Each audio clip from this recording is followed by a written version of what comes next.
This giant 18-year-old Bondi centre finished the season with 50 tries. It's a try! The big fella's done it! Cleal, yes! Oh, what power! You become like this stuff of local legend. We just pick a bush town where they hadn't won a competition for a while or they'd run last. Everywhere you went, success just followed you. You were like the human crush. Is that where you got your name? No, but my nickname as a kid was Blossom. Why? Big Noel Cleal goes himself, steps out of a tackle from Cutler, and he scores! So there's a couple of bush rangers up here. He said, you should have a look at them. He had the 3 dogs in the gate, in the mini mate with no roof on it. And I said, Les, what are you thinking? He never got his foot to it, and it drifted about a metre. I'd imagine the Queenslanders wouldn't let you forget the 84 goal line dropout. I was waiting for this. I'm hoping it's not just an urban myth. It's a true story. It's a true story. I can hear the big gun. Oh. Cleal just tackling through like a shearer's dog. There it is, it's all over. To finally do it, it was a dream come true. And I can tell you, memories are a lot better than dreams. Noel Cleal, welcome back to Brookvale Oval. I've heard you say you never forget your first love. You must have made some pretty good memories around here. Yeah, no, a lot of great memories in here. How did a bushman with the nickname Crusher find a home and feel so comfortable here on the very glamorous northern beaches of Sydney? I was a mad rugby league as a kid. It was all rugby league, and 10 maybe when I watched the 1968 grand final. Goes this time to Fulton, a long-range shot at field goal. And it's there, straight between the posts by Bob Fulton. And from that day on, I was just a Manly fan, even though they got beat. I've got photos of me out chasing pigs with my Manly jumper on. And when I come down here to play, it was a dream come true. Charged through by Cleal. Cleal heads for the line. Because you were probably set for a life in the bush. Growing up, I'm guessing you had like pig hunting and steer wrestling and a world away from here. Yeah, we grew up sort of in town, but at the same time our grandparents had a farm, and so we spent the time between the farm and town, and rugby league was sort of, that's all you had to do. We were a bit like hired hands, I suppose, and we'd go and play footy away from home from, when we were 17, 18, and we'd go and play footy for the 9 months, then we'd go back to the farm for the 3 months over summer and do the shearing and do the lamb marking and do the calf marking. And we also had a little run of, we used to scruff calves, and one would be on the head and the other one would be on the tail end, and we'd have to tip them over and for the farmer to process them, castrate them or brand them and ear tag them and all that sort of stuff. Little did we know at the time it was pretty good for our core strength as well, because sometimes we'd be tossing calves up to 150 kilos. It's an incredible way to grow up, and like you were like the human crush. Is that where you got your name? No, but Bob Fulton gave me the name. Actually, my nickname as a kid was Blossom. Why? I had freckles. You got that? Oh, beautiful. I had freckles. What about this nickname of Blossom? Well, I've had mine since I was at Leo Grass. I've had Les has only got quite easy in the last 4 years. I must be braver than I think to start calling you Blossom and you Precious Les. How did that come about? Oh, no, mate I used to work with, and when we were breaking in bulls and that, and he used to try and protect me a bit, and he reckons I was precious because I was playing for the local side, and he was a local supporter, and he loved the town. He kept telling me to get out of the road, Precious, we're in trouble. And then when I come down to Sydney, and Bozo just threw some bait at me one day, and anyway, I tackled a bloke, and so Bozo put the nickname on me the first game I played, and it stuck. As you got older, you and Les sort of teamed up, and you'd roll into these country towns. So you were like bush ranger, rugby league player, gun for hires, like trophy hunters. You'd have your pig dog scamp in the back and lead these bush footy teams to victory. Like, it was become like, you've got to get the Cleal brothers. If you want to win, you've got to get those two. We're a bit like hired hands, I suppose, and we just pick a bush town where they hadn't won a competition for a while or they'd run last. Warrialda, Wandai, Sawtell, Scone, everywhere you went, success just followed you. And it was good fun. And a lot of places where we were, especially on the coast, there wasn't many wild pigs there, but, we'd take half the footy team out with us out west when we go back out to Warrialda, and we go out and chase pigs for a week. And Les used to say it was bonding, and which, it probably was. I found a beautiful little old newspaper clipping from the South Burnett competition. It says, this giant 18-year-old Bondi centre Noel Cleal finished the season with 50 tries. You become like this stuff of local legend still to this day, talking about the year that Crusher scored 50 tries. going into the grand final and someone said, oh, you got 48 tries, and Les said, you better have 50 by this afternoon. And we won the grand final 10-8, and it was only 3-point tries. So you, this big, strong, corn-fed country kid just dominating everything, and then you end up in Sydney playing for the Roosters. How did that happen? We played the touring Great Britain side in 1979 at Scully Park in Tamworth we were playing for Northern Division. I remember I had 2 or 3 carries early in the game, and then Les had a carry. His first carry, and he ran 20 metres and carried 2 and run over 4 and scored a try. And I remember the captain of the Great Britain side, Roger Millwood, called all the Englishmen together after Les had scored. He said, hey lads, there's 2 of the boogers. We probably run out of puff in the finish, but they ended up, only beat us by a couple of points. But from that game, Bill Morty, the old Daily Mirror journalist, he rang Bob Fulton. He said, listen, he said, there's a couple of bushrangers up here. He said, you should have a look at them. And then Kerry Packer became involved because we were at Scone at the time, and Kerry owned the local Scone Advocate. Les said, no, I'm not going down. And I thought, no, we've got to give it a go. Or I've got to give it a go. So I come down, and I'm pleased I did. Cleal, right through the gap. Faye's left well behind. He's going to go on with it. It's a try. The big fella's done it. Just because you guys had been tearing it up everywhere you went, you built this reputation, and Kerry's like, I want them in the Roosters' colours. He rang the pub where I was living. He said, "Oh, it's Kerry Packer. I want to talk to Noel Cleal." And the barman came over and said, "Oh, the bloke on the phone says he's Kerry Packer." I said, "Yeah, good." I didn't even take the call. And, You didn't even go to the phone.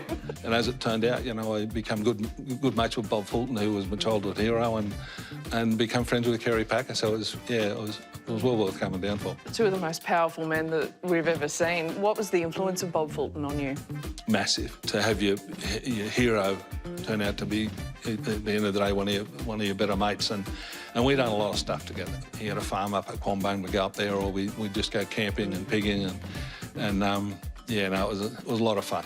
There's an old rugby league yarn, and I'm hoping it's not just an urban myth, but you took Bozo out pigging, and you were chasing a boar, and it went under a shed or a house, and it took your finger off. It's a true story. It's a true story. We were out at the back of Burke. We were chasing pigs, and a pig come into the camp and got under the huts, and the dogs got it, and we had to pull it out. And when I was tying it up, it kicked and threw me backwards, and I put my hand out to stop my fall, and I put my hand straight in its mouth, and it bit the end of my finger off. And the funny part about it, when I pulled my finger out and I knew at the end of it was gone, I could hear the pig going. Yuck. Yeah. So you end up in hospital, and they're trying to salvage the rest of your finger. The doctor at Burke was going to cut it off, and Bob said, no, he's my star player, he needs all his fingers. So come back to Sydney. And Kerry offered to send the Learjet. He did, yeah. That was going to be how I got back. Gurr, good football, Marty Gurr.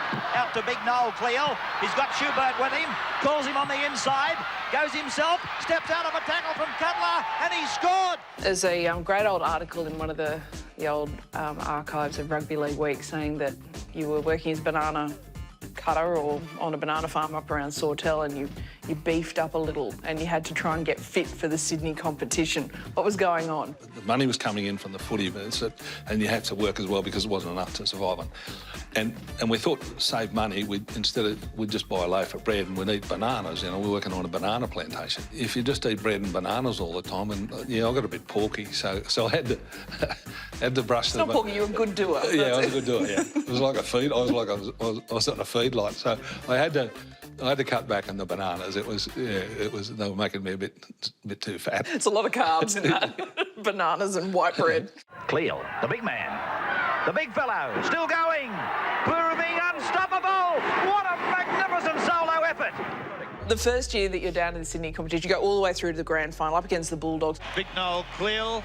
What do you remember from that day at the SCG? They were a season side. You know, they'd played in a couple of grand finals beforehand, and they knew how to win a game, and they were just too good for us on the day. Oh, he's taken on the full. It's a try, and it's a magnificent one. Oh, out of nothing, and that's the grand final. Blossom's gone ape. you know, it was a fair achievement what Bob did. You know, I don't think the Roosters made the playoffs in '79, and then to make the grand final the next year with a heap of young blokes. You know, there's 4 or 5 of us coming out from the bush. It was a pretty good achievement. 81, you go through to the preliminary final up against Newtown. Big Cleal. Building his way forward. It's a powerhouse run from the big man. And that's got Tommy Raudonikis, Phil Gould, Phil Sigsworth, John Ferguson. And a week after that, they'd play that bloodbath game up against Manly. And they're going at it hammer at times, like 2 heavyweight fighters, these two. Yeah. So they were up for another tough one. When you've seen Tommy and Les Boyd square off early in the game, it was bound to happen. Here's another fight. Boyd and Raudonikis are at it, and I'm sure Boyd will go for this. You're good mates with Les. I mean, why were they going to find each other? It's funny because they were great mates. They were best mates, and just the competitive streak in both of them, and they were fierce competitors, both of them. Well, I think Tommy threw the first one. The next year, 2 major changes happen for you. Bozo moves you from the centres into the back row, and also your brother Les comes down to join you at the Roosters. Les Cleal, straight down the middle, looks for support. He's got it in Barkley. Les Cleal is going to score under the posts. What a huge, powerful man. That must have been a really nice moment for the family. It was. It took a lot of encouraging for him to get here. You know, I was constantly on the phone talking to him about coming down, and you know, we'd even drive up and see him, and you know, you got to come to Sydney. Nah. And Kerry Packer actually rang him and said, Les, you better come down. Anyway, he come down, and he didn't like the city life. He lived in Bondi Junction, and he didn't have his dogs with him, and he struggled. He said, Margaret, I'll go and live out near at the back of Liverpool, near Campbelltown. He got his 3 dogs down and his goat. He bought a mini moke, and he'd drive from Western Sydney, or South Western Sydney, into the Sydney Sports Ground, and he turned up one day and he had the 3 dogs and the goat in the car with him. And Training. In the mini moke with no roof on it. And I said, Les, what are you thinking? He said, I can't leave them at home. If someone's not there, there's not much harmony, and they all want to kill it. Oh, the dogs are gang up on the goat? Yeah. So he said, only way around it was to bring them to training. It must have felt so foreign for him. And did you fear that he would never fully get into the city life and get the most out of him? Because you said he was probably the better footy player. When he finally got into first grade, his first game for the Roosters was here. Noel Cleal, Kerry Bosted, Gary Warnocky, Kevin Hastings, Ian Schubert, Les Cleal. And John Harvey got sent off in the first minute for trying. I think he elbowed Les Boyd. Harvey's been sent off. A sensation using the elbow in the opening couple of seconds of the game. So we played the whole game with 12 men, and we just got beat. Olaf unloads to Les Cleal. He's through the gap. Unloaded to Gurr. Gurr can score. No, Webb will. It's a simple try. From that day on, he played the next 16 games. We won 15 of them and won the Player of the Year at the Roosters. And the next year I signed over here. He said, I'm not staying. So he tried to get a release to come over here, but they wouldn't have that at the Roosters. And that was Les's NRL career over in 16, 17 games. When Les quit the city, did you think about following him back home, or...? I was coming to play for Manly, and that's, well, I suppose, a childhood dream come true. Manly is a heavyweight outfit in name and size. Take the 2 centres, Noel Cleal and Chris Close. Between them, they weigh in at just over 30 stone. Both can run 100 in around 11.3, so when these Joe Palookas hit as a unit, Manly fans will be delighted, the opposition will wince, and the victims, well, smelling salts may not be enough. Pass away to Big Cleal. Beat 1 tackle, Cleal. Inside is Chris Close.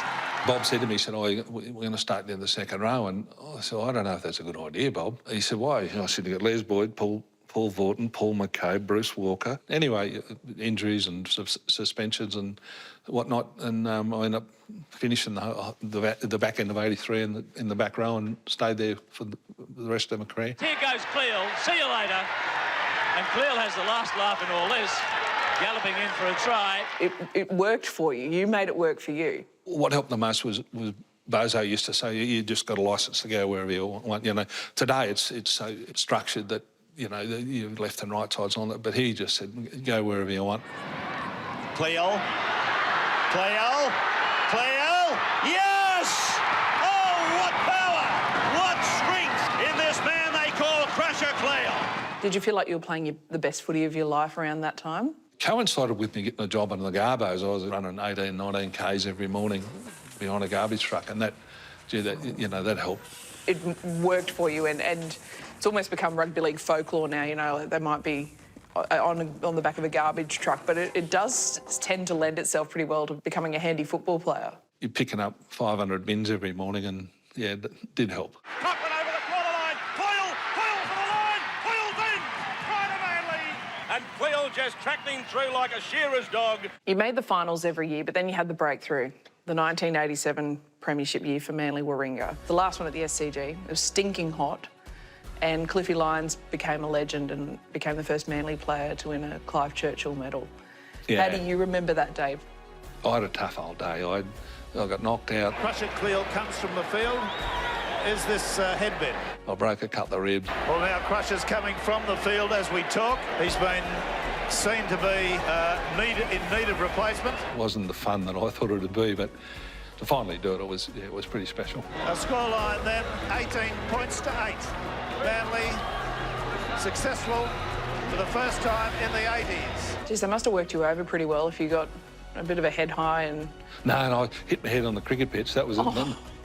And then I fell on someone and cracked my ribs. So so completely your own fault. It was all my fault.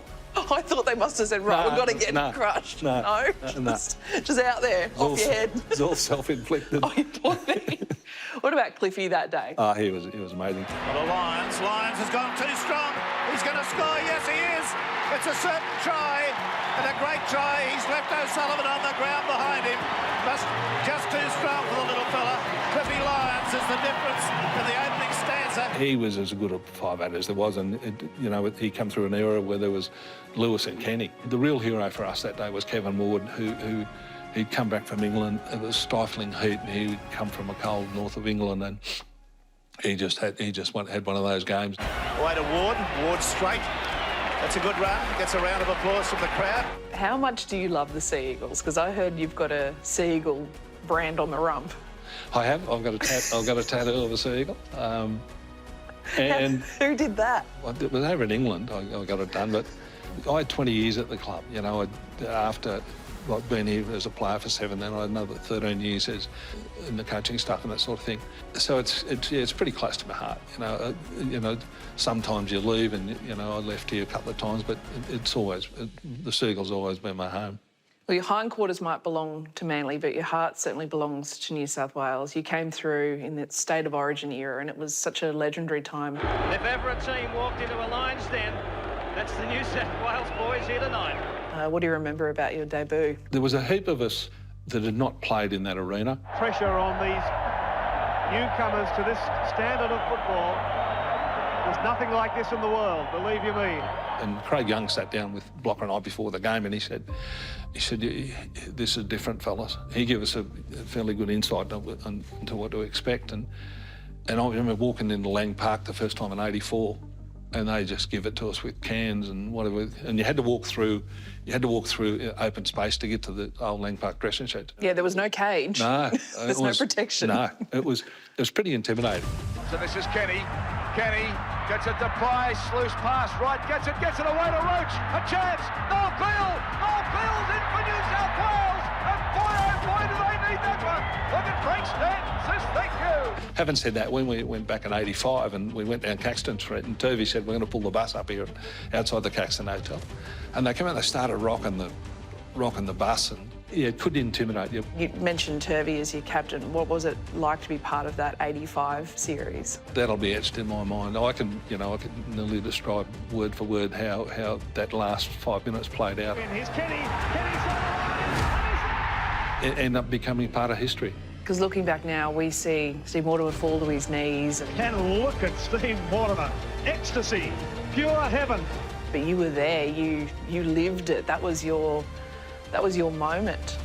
And probably up there with one of the best moments I've ever had. The ecstasy of it all. Steve Mortimer being held aloft by his New South Wales Chargers. They have played magnificent football. I'd imagine the Queenslanders wouldn't have let you forget the '84 goal line dropout. From the goal line dropout, a penalty to Queensland. Well, what happened? Cleal just dropped the ball and stayed in the pool of water. How would you feel? Look at the look on his face. It's unfair, to be honest. It was terrible conditions. I was waiting for this. But what happened, we'd been under the pump forever. They'd had 3 or 4 consecutive sets of 6 at us, and we were struggling. Perfectly positioned bomb for Gary Jack, who takes it nicely and is caught in his own in-goal area. But gee whiz, there was some pressure there for Jack. And I said, Pricey, give it here. I'll kick this to Randwick and get us out of here. I wasn't allowing for the lack of bounce. Anyway. Well, it was a bog. There was nothing. As it turned out, it went about a metre. That look says it all. Wally saw what happened to you. So then Wally made him look like a genius. Yeah. Because he didn't actually let it bounce. He kicked it on the floor, which he's later confessed to. Barry Gomersall. Barry, look at that. Oh, how was it? How was it playing under Barry? It was different. The referee, Barry Gomersall, a controversial figure. You know, he'd penalise New South Wales 10 in out from the sticks, and he'd give us a penalty a metre in, a metre out from our try line. Long pass for Crusher Cleal. Cleal saw the line, tries to get there. Referee Gomersall is putting a scrum down.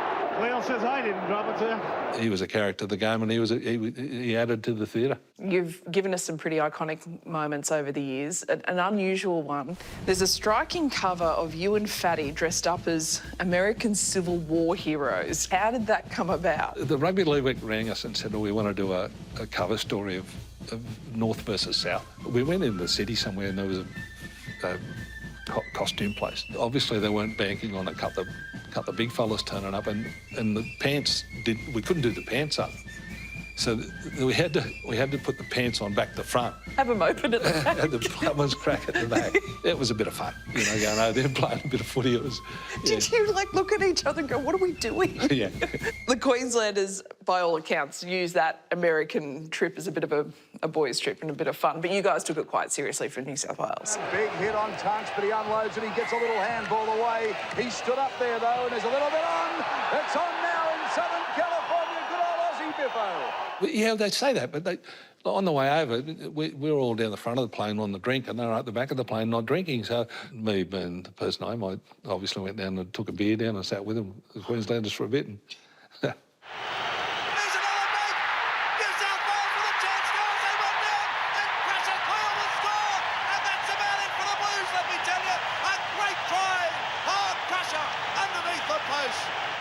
You, at rep level, have a very good strike rate, most winning New South Welshmen, and 100% in the green and gold. I think they picked me in the New South Wales side sometimes because I was a good luck charm. And he pops it back for Cleal. Cleal got a bit of distance to move now. Cleal still going down. Cleal. Oh, great run from Crusher. When you're playing in the Australian side with Miles and Meninga and Lewis and Kenny and Sterling and all those sort of fellas, you're not going to lose too many games. Oh, there's an easy try by Crusher Cleal. Australia scores its 5th try. What was it like on tour? Because when we ask some of those legends, oh, you know, what was it like to room with Crusher or tour with Crusher? They say, oh, he's a champion bloke. They all love you. It's just something about being around you, and especially on those tours, it would have been great. I'm just a bush bloke that likes a good time. Happy birthday, dear Crusher. Happy birthday to you. Hooray! Hooray! Hooray! Your debut for Australia, 85 Test match series up against New Zealand. What was it like running out for Australia the very first time? It was special. And back it goes for Crusher. Cleal is in the score. I thought I'd missed the boat, you know, because I'd played in the centres and there was a couple of blokes called Cronin and Rogers. So you're never going to play, you're never going to beat them for a rep spot. And then Bozo shifted me to the second row, and, you know, there was a plethora of great second rows getting about. So to finally get there, and as a kid, you know, you dream of playing for Australia, and I can tell you, memories are a lot better than dreams.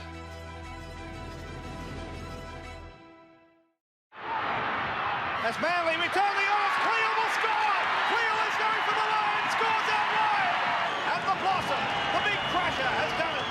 You became a talent scout for Parramatta, Canterbury and Manly. So what's the first thing you look for when you're trying to identify the next generation of talent? Everything started with S: size, speed, strength, skill, savvy. Who was the best one you picked out, do you think? Jamie Lyon.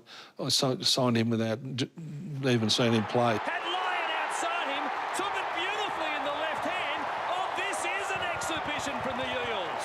was on the back of going on a pig chasing trip that he come and signed at Parramatta. I imagine you two would get along quite well. Yes, yeah. Yes. Yes. I better not say too much. A second man run, hits Cleal with it. Cleal's into a space, finds Hasler. Hasler's gone over the halfway. You were able to then go on and work with Des Hasler here in 2008 in the 2011 premierships. And not only did you have that friendship, but you found that success as well. What was it like through those times where you were able to take a team to the highest level? He changed the game, Des. He changed the game. He's a bit kooky, you know that. I'm glad you said it. He's a bit kooky.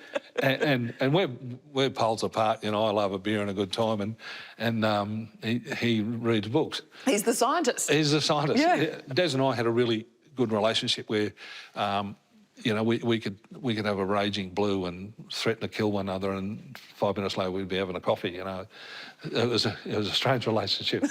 But it worked. Yeah, it worked. Now your hands tell a story, and I know that they've done a few days' hard work, but footy has really left a bit of an impact. It looks like a horror story through both of your hands. Dr. Cleal fixed them both. Beside the pig biting this one off, this one, I got it caught in Mel's jersey like this, and it twisted around, and I pulled it back in, but I'm not happy with the job I'd done on that one. Not great. But this one was out here and up there. I just fell on the ground with this one. But I've done a better job on this one. I'm happier with this one than that. How do you pick up anything? So I've never dropped a beer. It is perfect. It's like a little beer holder. Yeah, put a beer there and it just sits nicely. Never dropped a beer. And I heard you can make a prize-winning scone and damper. Do you want the recipe? I do want the recipe. So it's 3 cups of self-raising flour, 1 cup of pumpkin soup and 2 eggs. Belt the crap out of it, throw it in an oven for 180 degrees for an hour, and bang, you got yourself a damper. Well, you're still living the good life, Crusher. You're a man of the bush and a countryman that became one of the best in the world. So thank you so much for sharing your memories. It's been a pleasure, Vonnie, and thank you.